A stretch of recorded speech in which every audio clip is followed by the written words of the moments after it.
কি করস টিয়া? তুই ঘুমাস নাই? না রে, ঘুমাই নাই। তুই কেমন আছোস? ভালো নাই রে, একদম ভালো নেই। পড়ার বই খুলে বসছিলাম, একটা লাইনের মাথায় ঢুকতেছিল না, তাই ভাবলাম তোর একটা ফোন দিই। এমনটাই তো হওয়া স্বাভাবিক, তাই না ক? এরকম অবস্থায় কারি বা পড়ায় মন বয়ে। আর তুই চিন্তা করিস না, ইনশাআল্লাহ দেখবি যে সব ঠিক হয়ে যাইব।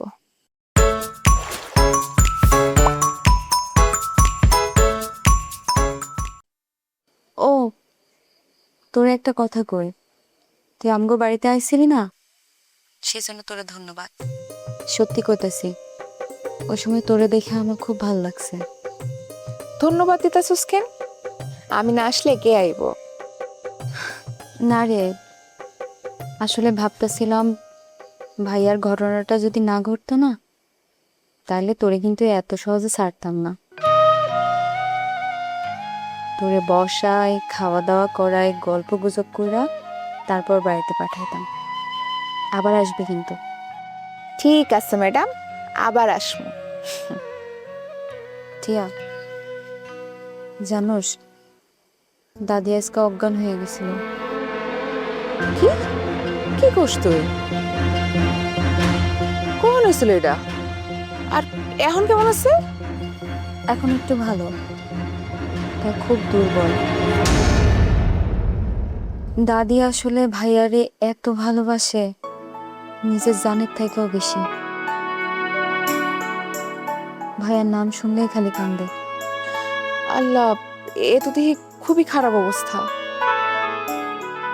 এমনি চলতে থাকলে তো দাদির যে কোনো সময় একটা অঘটন ঘটে যাইব। শুধু দাদি না, মাও সারাদিন কিছু খায় নাই। আমি এত কইরা ডাকলাম ভাত খাওয়ার জন্য, কথা শুনলো না, খালি কান্দে। তুই ক, এরকম অবস্থায় কি পড়াশোনা করা যায়? না রে, যায় না। কিন্তু তারপরেও তোরে শক্ত থাকতে হইব ইভা। এখন যদি তুই ভাঙা যাস, তাহলে তোর ঘরটা আরো ভাঙা পড়বো।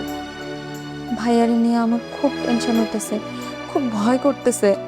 কোথায় আছে, কি করতেছে, কি খাইতেছে, কিছুই জানি না। সবকিছুই তানহা আর ওর পাপ আজমলের লেগা। এই যাবা শুরু করলি। দেখ ইভা, প্রমাণ ছাড়া এরকম কাউরে দোষ দেওয়া ঠিক না। শুধু সন্দেহের উপরে দাঁড়ায়া কাউরে এরকম দোষী বানানো ঠিক না ইভা। আচ্ছা ঠিক আছে, বাদ দে।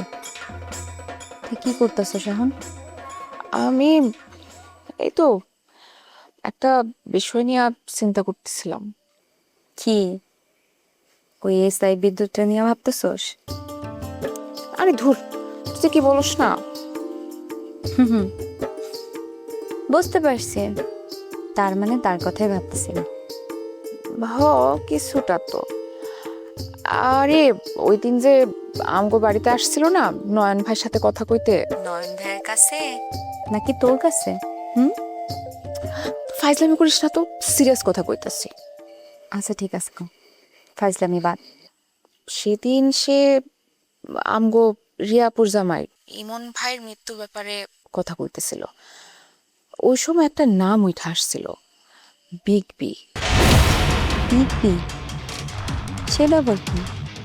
হো, এরা নাকি মাফিয়া চক্র, সব বড় বড় অপরাধগুলো তারা করে। আর তাগুলোকে নাকি আমগো গ্রামেরও কিছু মানুষ জড়িত। মানে আমাদের গ্রামের মানুষ? হো, আর সবচেয়ে ভয়ঙ্কর কথা কি জানিস? ইমন ভাইয়ের মৃত্যুর পিছনেও নাকি এই চক্রের হাত আছে। তাহলে আমার ভাই, মানে আমার ভাই মারুপের এই ঘটনা আর এইসব ঘটনার মধ্যে কোনো যোগসূত্র থাকতে পারে নাকি টিয়া? জানি না, কিন্তু এখন সবকিছু গোলমাল লাগতেছে রে ভা। কে যে ভালো আর কে যে খারাপ কিছুই বুঝতেছি না। আমাদের গ্রামের মানুষ যদি এই সবের সাথে জড়িত থাকে, তাহলে তো আমরা কেউই সেভ না। এই জন্যই তো মাথাটা ঠান্ডা রাখা দরকার। না বুঝা কারো দোষ দিলে পরে বিপদ হইতে পারে। এটা তো ঠিক কইছিস। এখন তো তোর কথা শুনে ভয় লাগতেছে রে। ভয় তো আমারও লাগতেছে রে ইভা। আচ্ছা তুই তাইলে ঘুমা, কালকে কথাইব, হ্যাঁ? তুইও ঘুমানোর চেষ্টা কর, আর যদি কিছু দরকার হয় তাইলে আমারে ফোন দিস। আচ্ছা ঠিক আছে, আল্লাহ ভরসা রাখ।